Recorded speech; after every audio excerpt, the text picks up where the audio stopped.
देखिए, कक्षा 10 विषय भौतिक विज्ञान अध्याय 10 एनसीईआरटी बुक में आपको अध्याय 10 जो है यहाँ से फिजिक्स या भौतिक विज्ञान शुरू होता है। ठीक, तो आज 10वां अध्याय जो हमारा है प्रकाश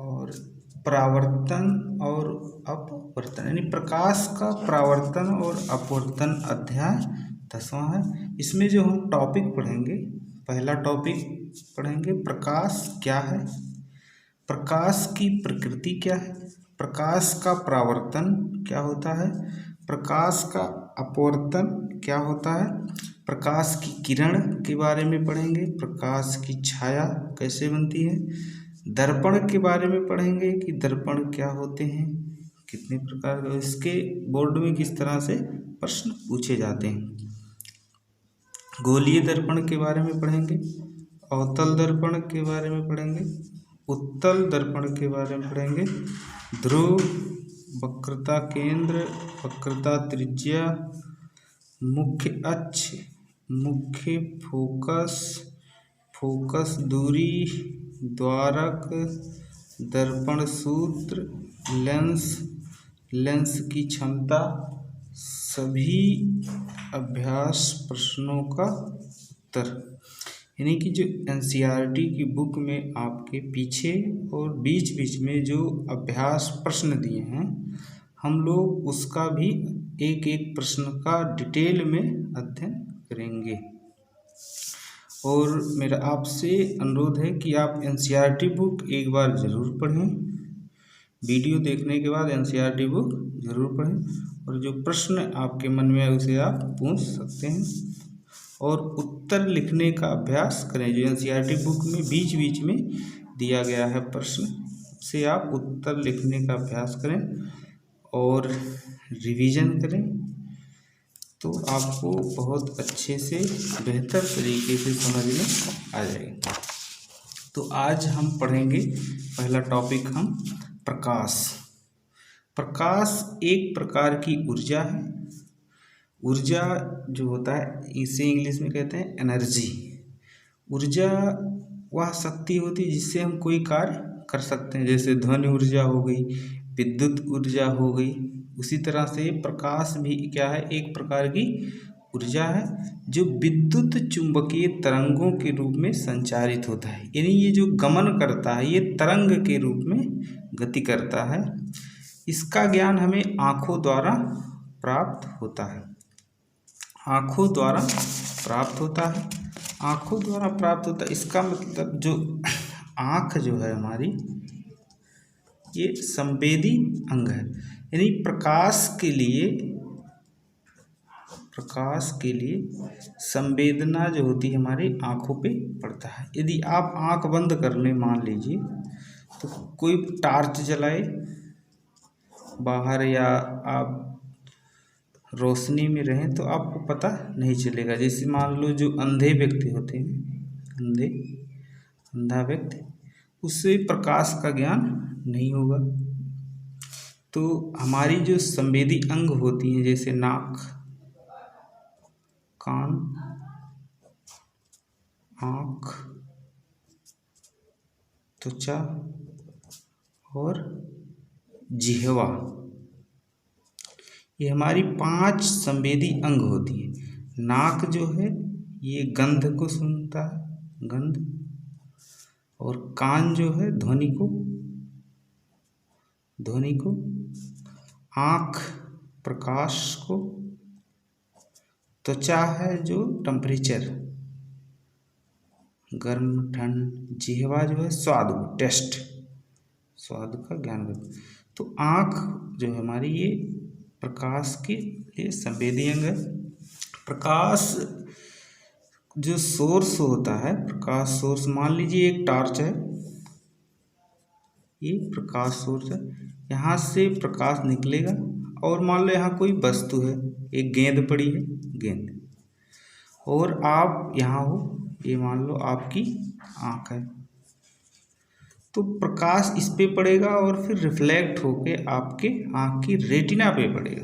ठीक, तो ये प्रतिबिंब हमें गेंद दिखाई देगी। यदि मान लो रात में हम गेंद ढूंढ रहे हैं और टार्च हम अपनी आँख पे जलाएंगे कि गेंद पे जलाएंगे। यदि हमें गेंद ढूंढनी है तो हम आँख पे जलाएंगे कि गेंद पे। यदि गेंद पे जलाएंगे तभी हमें दिखाई देगा, आँख पे जलाएंगे तो हमें वो वस्तु नहीं दिखाएगी। तो नहीं, ऐसे आप मान सकते हैं, देख सकते हैं कि मान लो रात है और आप अपना चेहरा देखना चाहते हो। ठीक, रात में आप अपना चेहरा देखना चाहते हो तो प्रकाश, मान लो हम टार्च आपके चेहरे पे जलाते हैं। प्रकाश आपके चेहरे पे जलाएंगे तो इस पे रिफ्लेक्ट होगा और ये आपको फिर स्पष्ट दिखाई देगा, स्पष्ट दिखाई देगा। और यदि मान लो दूसरा कंडीशन है आपको यहाँ पे, और ये मिरर है, ये जो है शीशा है, जिसे आप इंग्लिश में मिरर कह सकते हो, शीशा है मिरर। अब टार्च मान लो आप इस पे जलाओगे तो इस पे प्रकाश पड़ेगा तो आपको शीशा दिखाई देगा, आपका चेहरा नहीं दिखाई देगा। ठीक, तो यानी कोई भी वस्तु देखने के लिए उस वस्तु पे प्रकाश पड़ना आवश्यक है, फिर वो हमारे आँख तक पहुँचती है कि नहीं। यदि नहीं पहुँचती है तो हमें वो वस्तु दिखाई नहीं देगी। अब देखते हैं, इसका तरंगदैर्घ्य जो होता है 3900 एंगस्ट्राम से 7800 एंगस्ट्राम के बीच होता है। प्रकाश के गुण, इसके क्या क्या गुण हैं, क्या कह सकते हो कि प्रकाश की प्रकृति क्या है। प्रकाश सभी वस्तुओं को दृश्यमान बनाता है।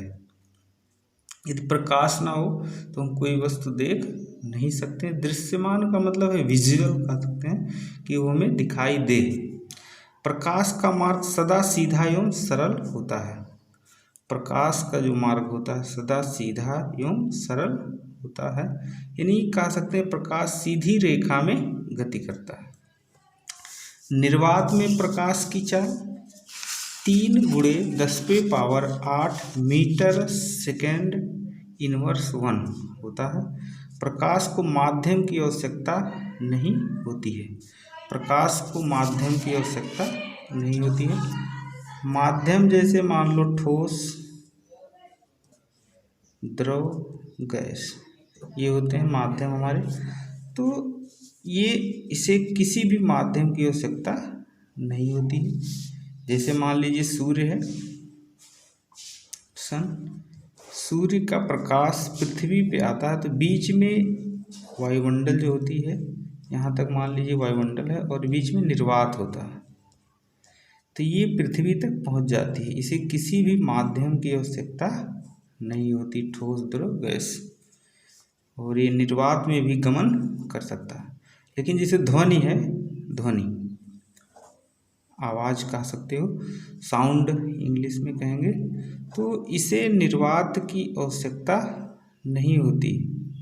हाँ, ये निर्वात में साउंड जो है, ध्वनि गति नहीं करेगा, लेकिन प्रकाश हमारा निर्वात में भी गति कर सकता है।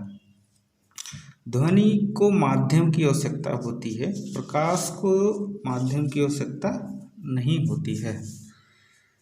प्रकाश में दोहरी प्रकृति होती है, जिसे हम कह सकते हैं कि dual nature of light. Dual, दोहरी प्रकृति, जैसे ये कण के रूप में भी गति करता है और तरंग के रूप में भी गति करता है। इसे हम आगे और डिटेल में पढ़ेंगे। प्रकाश जब किसी सतह पर पड़ती है तो परावर्तन या अपवर्तन होता है। इसे समझ लीजिए, परावर्तन या अपवर्तन। मान लीजिए ये कोई एक सतह है और हम यहाँ से प्रकाश डालते हैं इस पर, तो ये इस तरह से पड़ेगा और इधर चलाएगा। ये आपतित हुआ और इधर परावर्तित होता, ये क्या कहलाएगा, परावर्तन। और यदि मान लो प्रकाश किसी सतह पड़े और इस पार निकल जाए तो ये क्या कहलाएगा, हमारा अपवर्तन। यदि प्रकाश पड़े और इस पार निकल आए तो क्या कहलाएगा, अपवर्तन। इसके बारे में हम डिटेल आगे पढ़ेंगे दूसरी हेडिंग में। अब हम पढ़ते हैं प्रकाश का विवर्तन। अगली हेडिंग है प्रकाश का विवर्तन क्या है। यदि प्रकाश के पथ में रखी अपारदर्शी वस्तु, अपारदर्शी वस्तु का मतलब होता है कि कोई वस्तु हो जिसके उस पार ना दिखाई दे। जैसे मान लो दीवार है, आप टार्च इस पार जलाओगे तो उस पार दिखाई नहीं देगा, दीवार के उस पार हमें दिखाई नहीं देगा। बुक है कोई तो भी अपारदर्शी होता है, यानी जिस वस्तु के उस पार दिखाई ना दे, आर पार दिखाई ना दे, वो क्या कहलाता है अपारदर्शी। बस अत्यंत छोटी हो, यानी कोई बहुत छोटी अपारदर्शी वस्तु हो, बहुत छोटी अपारदर्शी वस्तु, मान लो इतना बड़ा है, छोटी है बहुत, तो प्रकाश सरल रेखा में चलने के बजाय इसके किनारों पर मुड़ने की प्रवृत्ति दर्शाती है। यानी प्रकाश स्रोत ये है, मान लीजिए, अब सीधा जाएगा ऐसे, तो हम आगे पढ़ें अभी नेचर में कि प्रकाश जो होता है सरल रेखा में गति करती है, ठीक। तो ये प्रकाश सीधी रेखा में गति ना करके वस्तु छोटी होने की वजह से ये प्रकाश जो है ऐसे इसके किनारों पर मुड़ जाती है, किनारों पर मुड़ जाती है। तो इस किनारों पर मुड़ने की प्रवृत्ति को ही हम क्या कहते हैं, प्रकाश का विवर्तन कहते हैं। और तो आज का वीडियो यही टॉपिक तक, आगे हम कल पढ़ेंगे प्रकाश का परावर्तन, प्रकाश का अपवर्तन, प्रकाश की किरण के बारे में, छाया दर्पण, गोलीय दर्पण, अवतल दर्पण और उत्तल दर्पण के बारे में। आप लोगों से एक बार फिर निवेदन है कि एनसीईआरटी बुक आप जितना टॉपिक पढ़ाएं उसको ज़रूर एक बार पढ़ें और आपको अच्छे से समझ में आ जाएगा। धन्यवाद।